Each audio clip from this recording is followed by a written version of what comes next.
Welcome to take learning ম্যাথমেটিক্সের একটা very important ক্লাসে তোমাদের প্রত্যেককে স্বাগতম। আজকের এই ক্লাসে বিগত বছরে আসা ম্যাথমেটিক্সের কিছু ইম্পর্টেন্ট কোশ্চেন নিয়ে আমরা আলোচনা করব। এর পূর্বের ক্লাসেও আমরা কিছু কোশ্চেন নিয়ে আলোচনা করেছিলাম যেগুলো এক্সামে অলরেডি এসেছিল। তো আজকের এই ক্লাসে আমরা ঠিক তেমনি কতগুলো কোশ্চেন নিয়ে ডিসকাস করব। তো এই ধরনের নতুন ক্লাস পেতে অবশ্যই আমাদের চ্যানেলের সঙ্গে জুড়ে যাও, চ্যানেলটিকে সাবস্ক্রাইব করে নাও। যদি তোমাদের ক্লাসগুলো ভালো লাগে অবশ্যই ক্লাসগুলোতে লাইক করবে, বন্ধুদের সঙ্গে শেয়ার করবে। তাহলে শুরু করছি আজকের ক্লাসটি। তাহলে দেখো, আজকের ক্লাসে ফার্স্ট কোশ্চিন যেটা পরীক্ষায় তোমাদের এসেছে অলরেডি, 4 সেমি দৈর্ঘ্যের ধার বিশিষ্ট দুটি ঘনককে পাশাপাশি রেখে একটি আয়তঘন তৈরি করা হলো। ওই সংযুক্ত আয়তঘনটির কর্ণের দৈর্ঘ্য কত হবে? তাহলে দেখো, প্রথমে বলে দিই যে আয়তঘনের কর্ণের যেটা আমাদের ফর্মুলা হয় সেটা হচ্ছে আমাদের কি √L স্কোয়ার মানে length square plus breadth square plus হচ্ছে হাইট স্কোয়ার, মানে √ দৈর্ঘ্য স্কোয়ার প্লাস প্রস্থ স্কোয়ার প্লাস উচ্চতা স্কোয়ার। ওকে, এবার দুটো ঘনককে যার হলো বাহুর দৈর্ঘ্য 4 সেমি করে রয়েছে, যখন পাশাপাশি আমি জুড়ে দেব তখন আমাদের দৈর্ঘ্য হয়ে যাবে 4 আর 4 8। দৈর্ঘ্য মানে এল লেন্থ হয়ে যাবে আমাদের হচ্ছে 8, তাহলে আমাদের লেন্থ স্কোয়ার মানে 8-এর স্কোয়ার। কিন্তু ব্রেথ এবং হাইটের কিন্তু কোনো চেঞ্জ হবে না, তার মানে ব্রেথও হবে আমাদের এখানে 4-এর স্কোয়ার আর হাইট হয়ে যাবে আমাদের 4-এর স্কোয়ার। ওকে, পাশাপাশি জুড়ে দিলে জাস্ট লেন্থটা 4-4 8 হয়ে যাবে, কিন্তু দৈর্ঘ্য প্রস্থ এবং উচ্চতা এরা আগের থেকে 4 ছিল, 4ই থাকবে। তাহলে এটাকে যদি আমি হিসেব করি তাহলে আমি কর্ণ পেয়ে যাব। দেখো, 8-এর স্কোয়ার করলে আমাদের কত হয় 64, 4-এর স্কোয়ার 16, এই 4-এর স্কোয়ার 16, 16 কত হচ্ছে 32। তাহলে 32-এর সঙ্গে যদি আমি 64 যোগ করে দিই তাহলে হয়ে যাবে 96।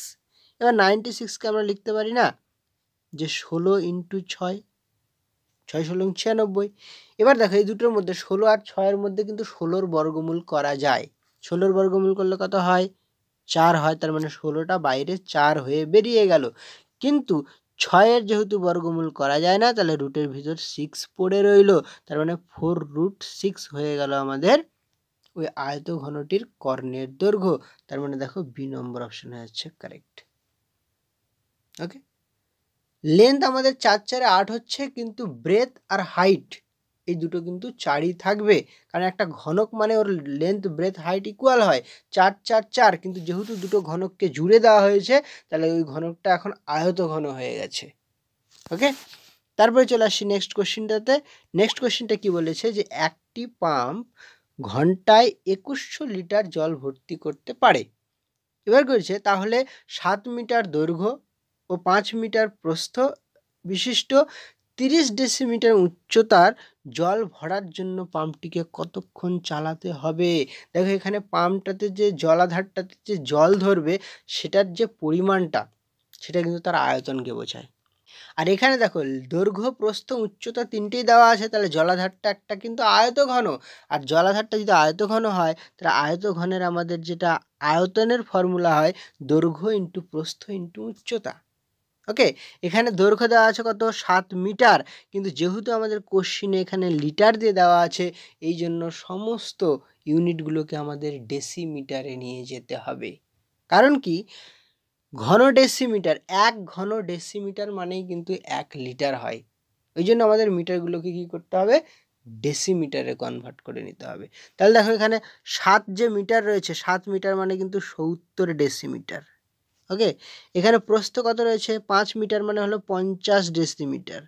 তাহলে আমাদের আয়তন হবে কি দৈর্ঘ্য ইন্টু প্রস্থ ইন্টু উচ্চতা, তার মানে কত 70 ইন্টু 50 ইন্টু 30 ডেসিমিটার কিউব। আর ডেসিমিটার কিউব বা ঘন ডেসিমিটার মানেই কিন্তু লিটার, তার মানে এটা লিখতে পারি 70 ইন্টু 50 ইন্টু 30 লিটার। এইবার পাম্পটি ঘন্টায় হচ্ছে 2100 লিটার জল ভর্তি করতে পারে। ওকে, তাহলে জলাধারটাকে আমি পূর্ণ করতে তাহলে আমাদের কত ঘন্টা চালাতে হবে সেটা বের করার জন্য আমাদের কি করতে হবে, এই যে জলের পরিমাণটা রয়েছে 70 ইন্টু 50 ইন্টু 30, এই জলের পরিমাণটাকে পার ঘন্টায় যতখানি জল ভর্তি করে সেটা দিয়ে আমাদের ভাগ করে দিতে হবে, তাহলেই পেয়ে যাব। কত সময় লাগবে? তাহলে দেখো, দুটো শূন্য কেটে দিলাম, 7 দিয়ে এখানে 21কে কাটলে এখানে 3 দিয়ে 21কে কাটলে 7 হবে, এই 7 দিয়ে এই 7কে কেটে দিলাম, তাহলে পড়ে থাকলো এখানে একটা 5 আর ওখানে একটা 0, মানে 50 ঘন্টা। তাহলে আমাদের সময় যেটা লাগবে, টাইম যেটা লাগবে সেটা হচ্ছে 50 ঘন্টা, মানে বি নম্বর অপশন। জলের টোটাল পরিমাণটাকে পার ঘন্টায় যতখানি জল পূর্ণ করে সেটা দিয়ে ভাগ করে দিতে হবে, তাহলে আমাদের সময়টা বেরিয়ে গেল 50 ঘন্টা। ওকে, তারপরে চলে আসি নেক্সট কোশ্চেনটাতে। কি বলেছে? এ ও বি দুটি নিরেট গোলক। এ ও বি কি দুটো নিরেট গোলক? বি এর সমগ্র তলের ক্ষেত্রফল এ এর সমগ্র তলের ক্ষেত্রফলের 4 গুণ। তাহলে এখানে এ লিখি আর এখানে লিখি বি। ওকে, দুটোই গোলক। এখানে বলে দিয়েছে যে এর যা মানে সমগ্র তলের ক্ষেত্রফল হবে বি তার চাইতে 4 গুণ হবে। তার মানে এর যদি 1 হয় তাহলে বি এর সমগ্র তলের ক্ষেত্রফল হবে 4।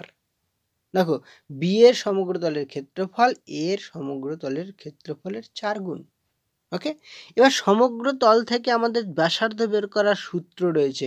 এই সমগ্র তলটাকে বর্গমূল করে দিলে আমি ব্যাসার্ধের অনুপাত পেয়ে যাই। এটা আমাদের সমগ্র তলের অনুপাত ছিল, এটাকে যদি আমি বর্গমূল করে দিই তাহলে পেয়ে যাই ব্যাসার্ধর অনুপাত, মানে R1:R2। তাহলে দেখো, 1-এর বর্গমূল করলে 1 হয়, 4-এর বর্গমূল করলে 2 হয়। তাহলে কোশ্চেনে তো আমাদের এখানে ব্যাসার্ধের অনুপাত চাইনি, কোশ্চেনে বলেছে আয়তনের অনুপাত, মানে V1:V2। এবার ব্যাসার্ধ থেকে আমি কিন্তু আয়তনে যেতে পারি, ডাইরেক্ট আমি ক্ষেত্রফল থেকে আমি আয়তনে যেতে পারি না, কিন্তু ব্যাসার্ধ থেকে আয়তনে বের করার নিয়ম কি? আমাদের সংখ্যাগুলোর জাস্ট কিউব করে দিতে হবে। তাহলে 1-এর কিউব করলে আমাদের 1 হয়, আর 2-এর কিউব করলে হচ্ছে 8 হয়। যারা যারা আমার আগের বছরের ক্লাসগুলো দেখেছিলে অঙ্কের, তারা অবশ্যই এই নিয়মটা জানবে যে কি করে আমি হচ্ছে ক্ষেত্রফল থেকে ব্যাসার্ধ, ব্যাসার্ধ থেকে আমি আয়তনে কনভার্ট করি। এগুলো ট্রিক্সের মাধ্যমে প্রত্যেকটা জিনিস শেখানো হয়েছে।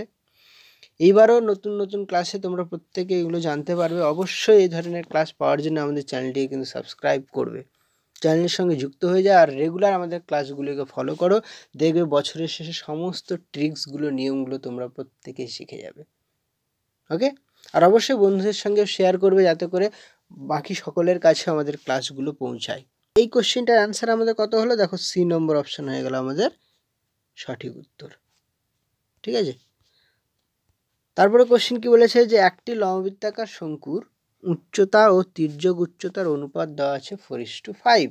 তাহলে বলেছে ওই লম্ববৃত্তাকার শঙ্কুর তির্যক উচ্চতা ও ভূমির ব্যাসার্ধের অনুপাত কত হবে।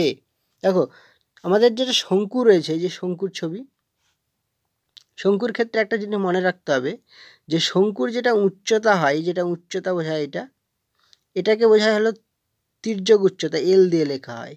ওকে, আর এটাকে বলা হয় হচ্ছে এইচ, হাইট, আর এই জায়গাটাকে বলা হয় ব্যাসার্ধ, ভূমির ব্যাসার্ধ, যেটাকে আর দিয়ে লেখা হয়।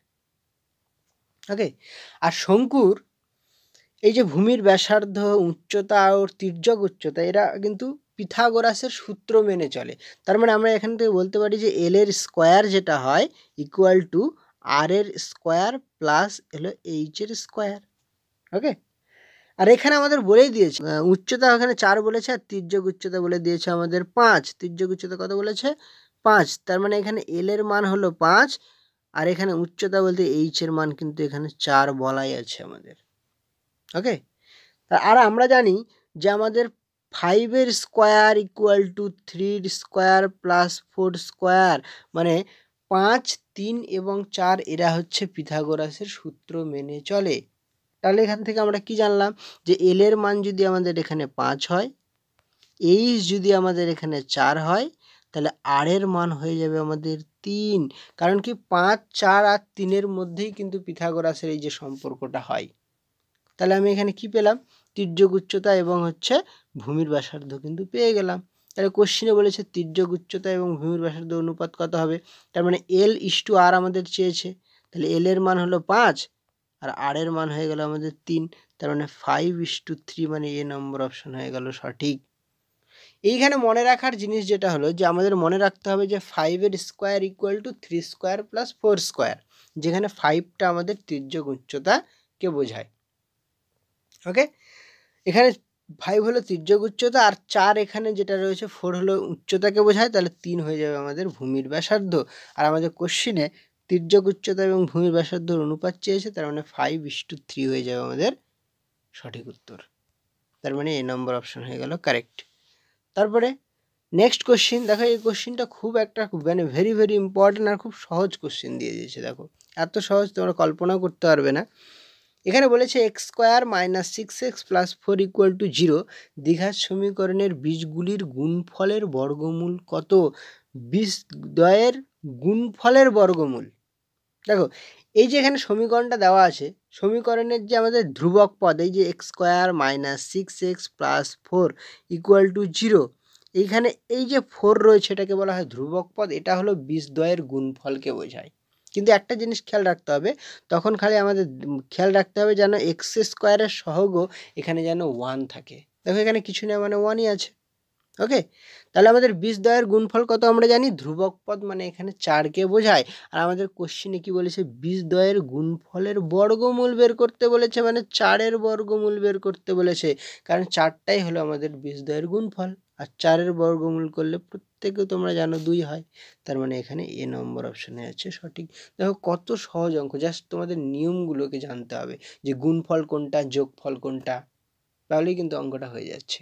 এই ধরনের কোশ্চিন আগের ক্লাসে আমি 5টা কোশ্চিন করিয়েছিলাম, আর আজকের ক্লাসে 5টা করালাম। টোটাল তোমার 10টা কোশ্চিন 2023-এর নার্সিংয়ের ম্যাথের কোশ্চিনে তোমাদের এসেছিল। তার মধ্যে দেখো আজকের ক্লাসে যে 5টা কোশ্চিন, 5টি কোশ্চিনই কিন্তু হচ্ছে তোমাদের পরিমিতির অঙ্ক, আর পরিমিতির কোশ্চিন তোমাদের এবার 5টা এসেছিল। তাহলে আজকের ক্লাসটা এই অবধি। এরকম নতুন নতুন ক্লাস পেতে অবশ্যই আমাদের চ্যানেলটিকে সাবস্ক্রাইব করে চ্যানেলের সঙ্গে যুক্ত হয়ে যাও। এই অবধি সঙ্গে থাকার জন্য অনেক অনেক ধন্যবাদ। Thank you for watching.